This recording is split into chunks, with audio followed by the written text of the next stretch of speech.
9:30 de la mañana vamos a ir con el espacio de consultas con ustedes. 915331851. Si lo prefiere, teléfono de WhatsApp 609 22 47 16. Y como no, tiene el canal de YouTube de Radio Intereconomía para plantearnos sus dudas sobre mercados, sobre índices concretos, sobre valores. Hoy en este espacio de consultas me acompaña Franco Machiavelli, analista de mercados. Franco, ¿qué tal? Buenos días. Bienvenido. ¿Qué tal? Muy buenos días, Susana. Encantado de estar aquí. Oye, enseguida voy contigo, pero antes muy importante, ¿qué es lo que está pasando con Donald Trump y esos aranceles? Hoy empieza Trump a enviar cartas a partir de las 12 de la mañana, hora de Washington, 4 de la tarde, hora de europea, pero ahí la fecha que tenemos todos, y especialmente Europa, es el 9 de julio. Está a la espera Eva Villanueva de ese acuerdo con Trump y empresas y sectores concretos negociando por su cuenta. Bueno, de hecho, el mismo viernes lo contábamos en Bloomberg, como hay negociaciones en paralelo más allá de los estados, y citaba a Mercedes o Louis Vuitton Bloomberg apuntando como ellas mismas quieren despejar su horizonte. Pero si nos ceñimos a las negociaciones oficiales, la lectura es doble, depende de Washington o Bruselas en cuanto al punto de mira. Los funcionarios estadounidenses han declarado a Reuters que están logrando buenos avances con la Unión Europea después de que el eurocomisario Maroš Šefčovič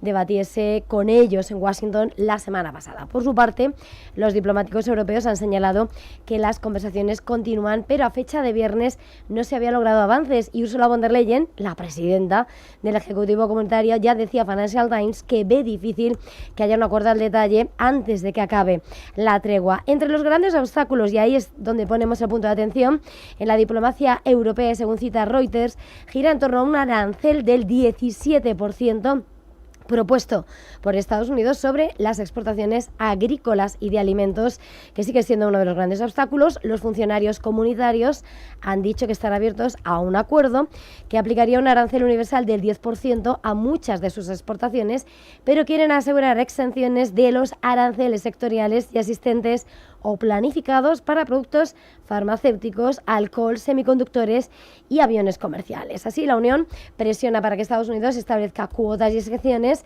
para aliviar efectivamente el arancel del 25% sobre automóviles y autopartes, así como ese 50% que se quedaba para los metales del acero y el aluminio. Un diplomático de la Unión Europea ha señalado a Reuters que las regulaciones del bloque sobre las redes sociales y otras empresas tecnológicas más estrictas que las de Estados Unidos no están sujetas a negociación. ¿Cómo estás viendo el arranque de las plazas hoy en Europa y de sectores como autos, como lujo, como farma, ante esa gran cita y esa gran incertidumbre arancelaria que se cierra esta semana y que se podría despegar esta misma semana? ¿Me preguntas a mí, no, Susana, directamente? Sí, Franco. Sí, vale, perdona, discúlpame. A ver, yo creo que dentro de lo que cabe sí que es cierto que hasta que el mercado termine de cotizar bien todo este tipo de medidas, porque al final pues lo que pueden generar en última instancia es incertidumbre. Ya lo sabemos, el mercado mucha incertidumbre no le gusta, y aunque algo sea más malo o más bueno, lo que el mercado siempre acaba descontando de forma mejor es la certidumbre. Por lo tanto, al final ver un poco de tensionamiento sumado a, ojo con esto, una pequeña ventana en la cual la liquidez puede empezar a bajar un poco y los volúmenes pueden empezar a bajar un poco, podemos encontrarnos ante una fase de relativa pausa, y ante cualquier catalizador eventual, sea positivo o sea negativo, pero que le otorgue un factor de descuento al mercado, creo que estaríamos ante un buen punto, aunque tarde o temprano se pueda llegar a traducir o a trasladar en ajustes en múltiplos de valoración, precisamente por contracciones en lo que son los márgenes y beneficios finales. Al final, tenemos que saber que los aranceles, Susana, por pequeños que sean, acaban, digamos, reflejando una postura o una situación peor a la anterior. Es decir, aunque sea contractivo y sea poco, ya es contractivo.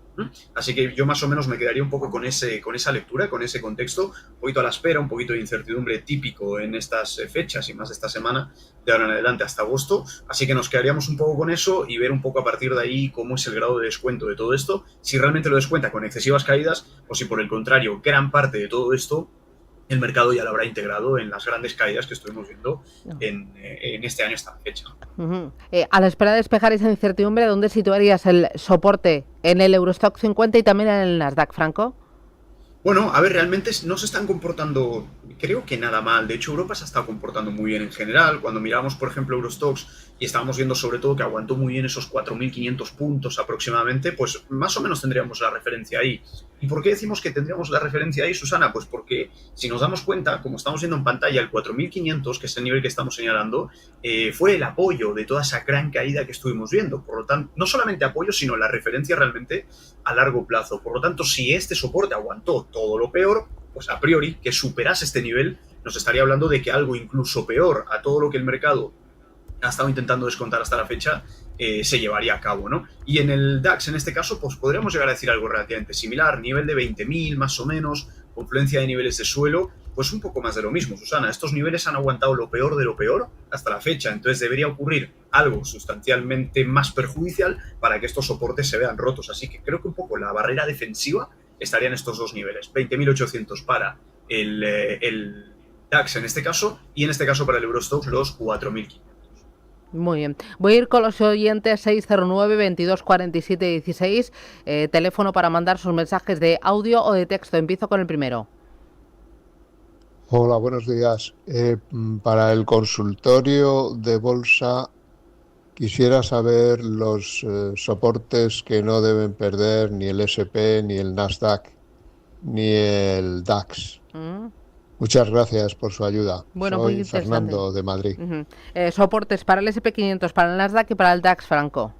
Bueno, justo para el DAX lo acabamos de comentar, esos Sí. 20.800 son clave, y si nos vamos un poquito al SP500, pues estaríamos mirando, a ver, lo del SP es un tanto curioso, ¿no? Porque ya estamos justamente en máximos históricos, venimos de un comportamiento muy vertical, de una recuperación casi en tiempo récord. Podríamos llegar a decir que fue de las caídas y recuperaciones de caídas más rápidas que hemos estado viendo hasta la fecha. No obstante, estaría prestando atención, Susana, a niveles un poco más diagonales, tanto en este caso en el Nasdaq como también en el SP500. Estamos hablando de los niveles clave alrededor de 6.150. El hecho de consolidar estos niveles e incluso pudiendo llegar a reflejar algo de pausa, lateralidades, creo que es un buen tono en general el hecho de no estar perdiendo todos estos niveles. Por lo tanto, señalaríamos justamente ese nivel 6.150 aproximadamente, y el que no deberíamos perder bajo ningún concepto, porque ya creo que empeoraría bastante la situación, son los niveles de 5.950. ¿Por qué? Pues porque al final podemos llegar a tener algo de banda ancha para lateralizar y consolidar, pero perder estos niveles nos estaría hablando de una pérdida clara de los máximos históricos previos y al mismo tiempo de un cambio tendencial de toda la recuperación que hemos estado viendo desde abril en este caso, ¿no? Y bueno, para el Nasdaq pues algo relativamente similar, nivel de 22.300 último grado de inclinación, y a partir de ahí 21.500, que sería el homólogo del nivel del SP de acabar de confirmar un cambio tendencial. Por lo tanto, nos quedamos un poquito con estos niveles, que eran las barreras defensivas, como estábamos diciendo antes, ¿no? Voy con el siguiente de los oyentes, nota de audio. Buenos días, soy Enrique. Por favor, quisiera que el analista me dijera si es buen momento para entrar en Citigroup. Muchas gracias y un saludo. Citigroup para comprar.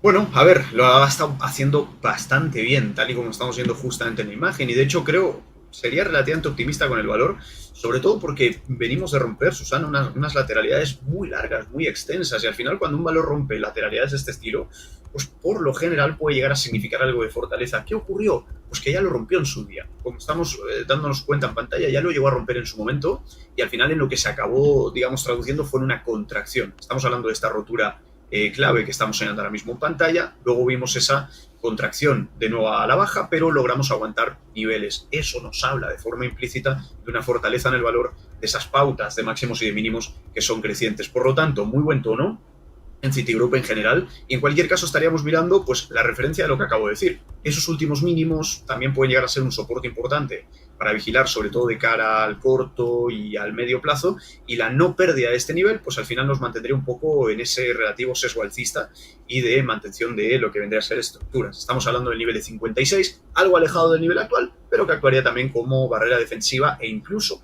hipotético throwback a la resistencia rota previamente de la lateralidad, ¿no? Vale, dice uno de los oyentes a través del canal de YouTube, buenos días, Marisa, ¿ve buen momento para entrar en Airbus y en SAP, SAP? Bueno, Airbus SAP, y SAP. siempre me ha gustado mucho Sí. SAP en este caso. Es una compañía, bueno, de hecho es todo el motor del DAX a veces cuando lo miramos de forma detenida, ¿no? Pero yéndonos a Airbus, Airbus fue una de mis favoritas, Susana, hace ya un tiempo, creo, si no recuerdo mal, finales del año pasado, más o menos, que lo comentábamos en consultorios y luego a principios de año también, que estuvimos siendo muy pesados con Airbus, pero se ha comportado bastante bien, porque estábamos hablando justamente de ese nivel clave de 130, más o menos, y dentro de ese nivel clave, si prestamos atención a un detalle que no es un detalle menor, honestamente, es un poco la consolidación que empezó a formar en ese nivel de suelo. Claro, es un gran nivel de suelo, pero a partir de ahí vemos una consolidación. Cuando rompimos 140, fue una señal bastante importante, bastante clave. A partir de ahí vimos retroceso, vuelta a ver un rebote y ahora estamos en un nuevo máximo.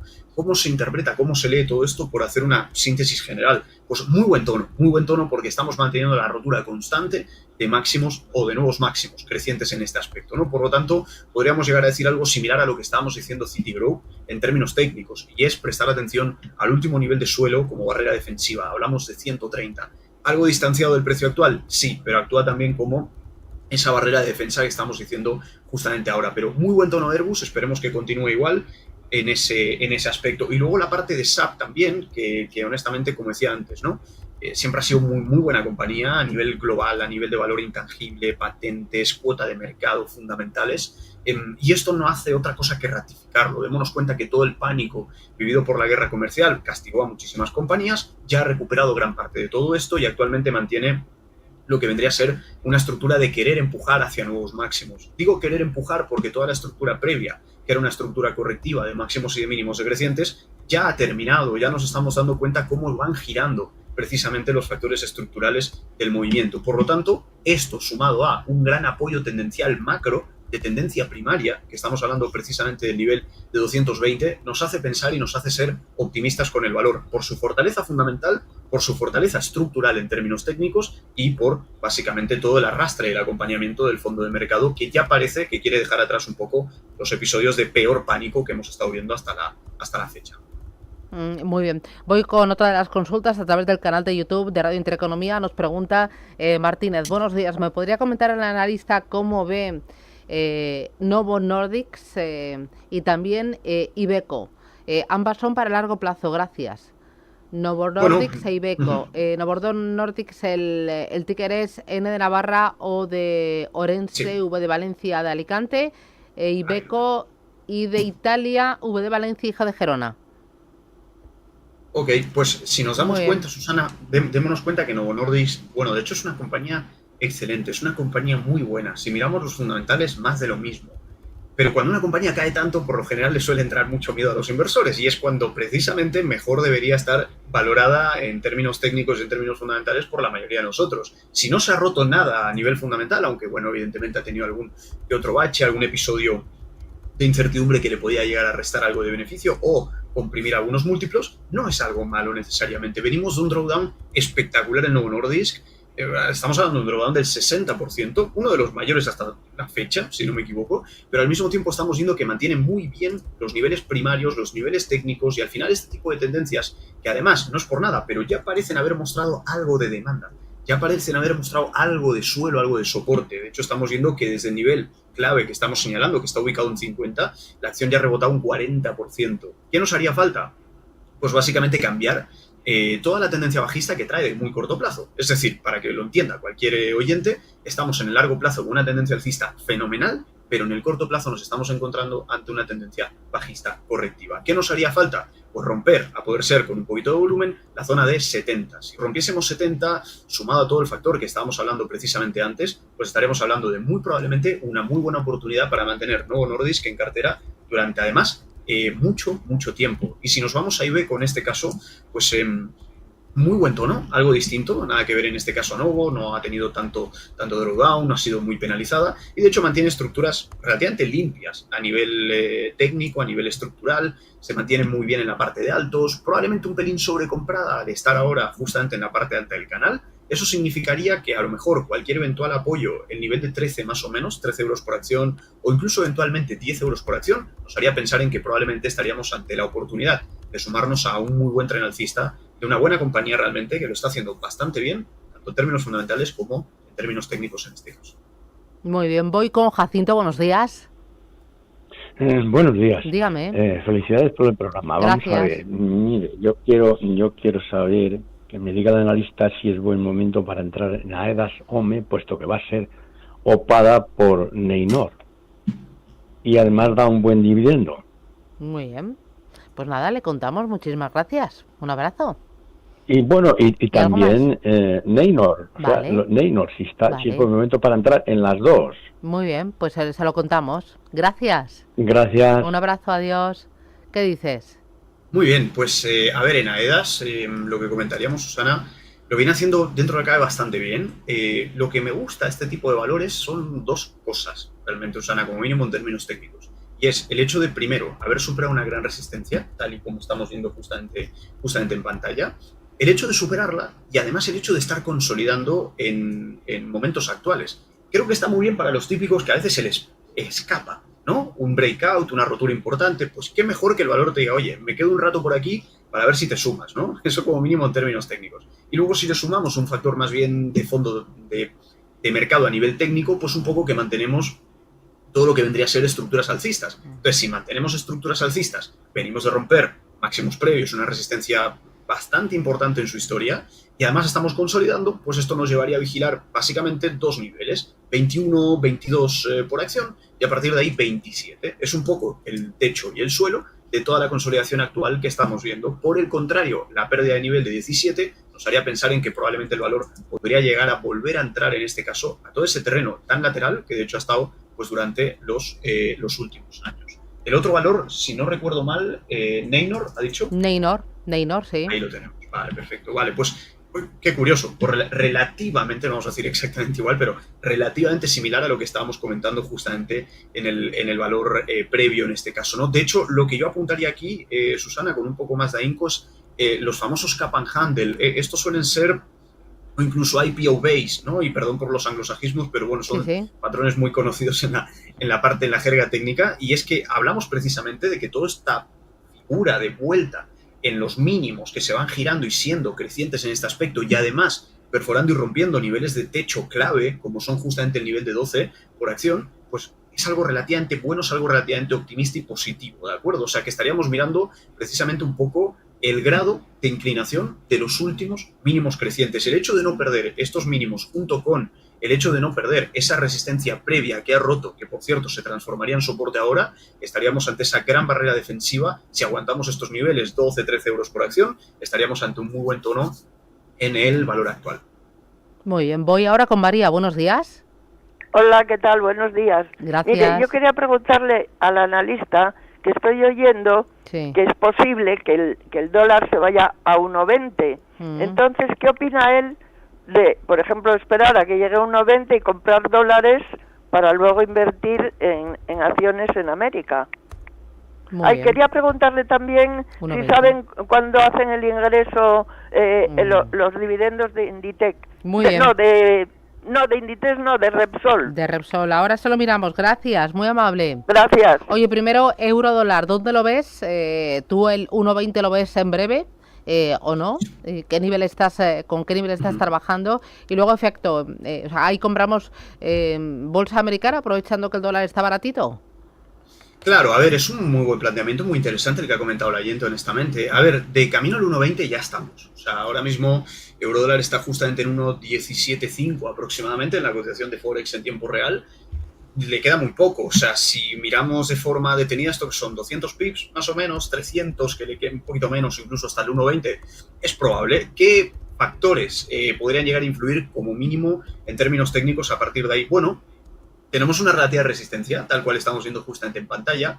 Esta resistencia puede llegar a darnos un poquito de rebote, que se encuentre algo de oferta en esos puntos, tal y como ocurrió en episodios anteriores, que precisamente estamos señalando ahora mismo en pantalla. Y esto lo que haría de forma paralela, de forma colateral y de forma lógica es hacer rebotar el dólar. Decimos todo esto porque cuando miramos la cotización del dólar en comparación con una cesta de divisas, estamos en un nivel clave del suelo. Ojo con todo esto porque viene cayendo bastante, pero podríamos llegar a encontrar algo de demanda a partir de ahora, sobre todo si la Fed se muestra un pelín más restrictiva a bajar los tipos, porque la macro al final pues se muestra relativamente bien, y eso podría acabar descontando precisamente una postura un poquito más restrictiva. Esto junto a otros factores podría hacernos ver el dólar un ligerito rebote, no sabemos cuándo exactamente, pero un ligero rebote que se sume precisamente a la parte técnica. Y esto encaja muy bien con lo que decía el oyente, un euro-dólar llegando a 1,20, un euro-dólar rebotando a la baja, y en este caso un dólar, por consecuencia lógica, rebotando al alza en estas. Muy bien. Mira, a través del canal de YouTube de Radio Intereconomía me siguen entrando un montón de cuestiones y además súper interesantes. Dice, buenos días, Luca. ¿Cómo ve el analista entrar en Gestamp y el ECNOR a corto plazo? Gracias. Y hay otro, José Antonio, que pregunta por Mapfre. ¿Cómo ve el momento técnico de Mapfre? ¿Reforzarías la posición ahora? A ver, Gestamp, el ECNOR y Mapfre, los tres para dos oyentes. Muy bien. Vale, perfecto. Y por terminar, simplemente responder a la otra oyente, Susana, el pago del efectivo 8 de julio, dividendo Repsol, ¿vale? Para que eso, muy bien, que te ha dado tiempo a mirarlo. Estamos ahí los dos a dos cosas, a tres cosas, muy bien. Ahí estamos. Vale, Gestamp, bueno, muy buen tono, con ese giro, sobre todo, algo relativamente similar a lo que estábamos diciendo antes. Giro en la parte de mínimos. Esto es muy importante porque además nos acercamos a niveles de suelo. O sea que al final, si interpretamos giro de mínimos tras una gran caída, llegada a nivel de suelo y toda esa parte, digamos, más bien estructural que se empieza a girar, es un muy buen tono. ¿Dónde estaríamos mirando a partir de ahora? Porque viene de sufrir bastante. Bueno, niveles de techo, que ahora mismo se transformarían en suelo y que serían niveles intermedios y que confluirían en este aspecto tres suelos. ¿Cuáles son? Nivel de media móvil, nivel de suelo redondo, que era el que estábamos comentando anteriormente, y nivel de suelo, en este caso horizontal, que es la resistencia rota previamente. Si Gestamp aguanta bien el nivel de 2,8, no nos costaría demasiado ver como mínimo una llegada al 3,4 aproximadamente, que sería un nuevo alto dentro de su cambio y giro estructural. Y si nos vamos en este caso a el ECNOR, pues también dentro de lo que cabe muy buen tono, viene con un tono alcista bastante vertical, honestamente, y cuando algo sube de forma tan vertical como lo que hemos estado viendo precisamente en el ECNOR, lo conveniente, lo más saludable en este aspecto es precisamente prestar atención a los últimos grados de inclinación, últimos grados de subida, que como nos estamos dando cuenta, cada vez en este aspecto son más y más verticales. Nivel clave para vigilar en el ECNOR,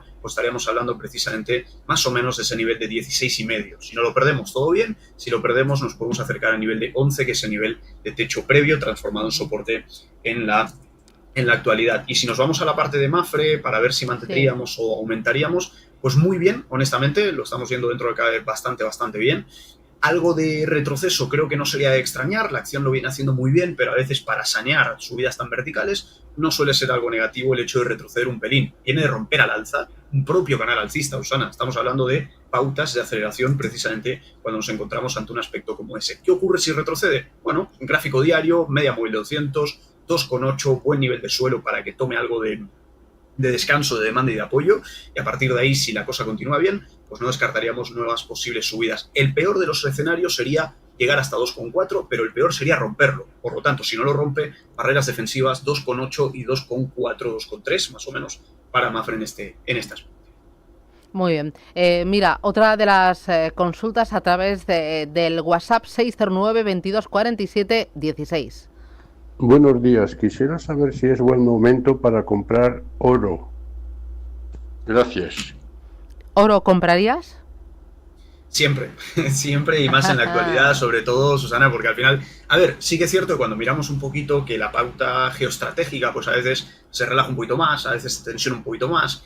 Y sí que es cierto que hemos estado viendo el oro en un episodio un poco más bien lateral últimamente, ¿no? Estamos viendo brillar small caps, todo lo que es risk on, todo lo que es high beta está subiendo mucho y ahora mismo el oro se está tomando un descanso. Creo que es normal, viene de subir muchísimo, pero no por eso lo descartaríamos como idea de inversión, sobre todo de cobertura ante un aumento de la liquidez global, un aumento de la masa monetaria brutal, sin precedentes, y todo lo que se viene ahora encima con la Big Beautiful Bill, en este caso Donald Trump. Ya sabemos lo que va a acabar ocurriendo y cómo eso deriva en el oro. ¿Lateralidad en el punto actual? Sí. ¿Hipotética posible rotura de la última pauta más vertical en subida que hemos estado viendo? También. ¿Posible nivel de apoyo que vigilaríamos? 2.990. ¿Por qué? Porque es un, digamos, segundo apoyo técnico diagonal muy importante, que es un poco el que ha marcado el rumbo de las últimas subidas, y además coincidente también con media móvil de 200 en gráfico diario. Así que un descansito, teniendo en cuenta la lateralidad actual hasta esos niveles, estamos hablando de una caída adicional en agregado del 10%. ¿Tiene margen incluso para corregir un 10%? ¿Lo descartaríamos como idea? En absoluto. Yo en lo personal considero que es una gran apuesta, sobre todo a largo, teniendo en cuenta independientemente de la lateralidad que estemos viviendo en el presente, ¿no? Por lo tanto, 2.990, nivel clave que estoy girando el oro en la pauta de consolidación. Vale, una más a través del canal de YouTube. Mira, pregunta por Santander. Dice, estoy bajista en Santander en 7,10 y stop en 7,25 por arriba. ¿Lo pondría algo más arriba para asegurarlo o no?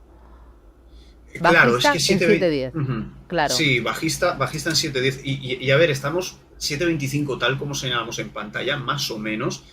Es justo por encima del alto previo. A ver, sí que es cierto, yo aquí veo un factor, Susana, evidentemente luego cada uno que tome sus decisiones. Estamos yendo bajistas en un valor que está subiendo, ¿vale? Estamos yendo bajistas en un valor que está subiendo, estamos yendo bajistas en un valor que se encuentra como mínimo justificación para ir corto, como mínimo, vuelvo y repito, pero vas con la tendencia en contra, es que estás en la parte alta del canal. Estando en la parte alta del canal puede eventualmente ofrecer alguna corrección, pero vuelvo y repito, vas con la tendencia en contra. Eso por un lado, y luego, en segundo lugar, lateralidad. Estamos viendo que está consolidando en el momento actual en la parte alta del canal alcista.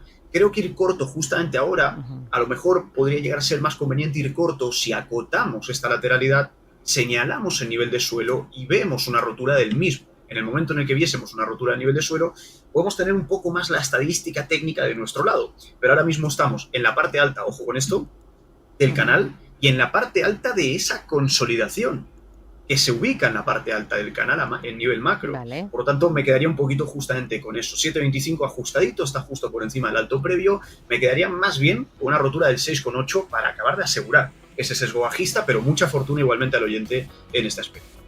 Muy bien, estupendo. Franco Machiavelli, analista de mercados. Oye, muchísimas gracias por ayudarnos, por enseñar a los oyentes tus gráficos a través de nuestro canal de YouTube. Y nada, que tengas buen día y felices Sanfermines. Un abrazo fuerte. Gracias. Gracias, Susana. Adiós, igualmente, chao. gracias. Boletín informativo y regresamos. Ojo, porque tenemos espacio dedicado a los metales preciosos, al oro, a la plata, al paladio, al platino.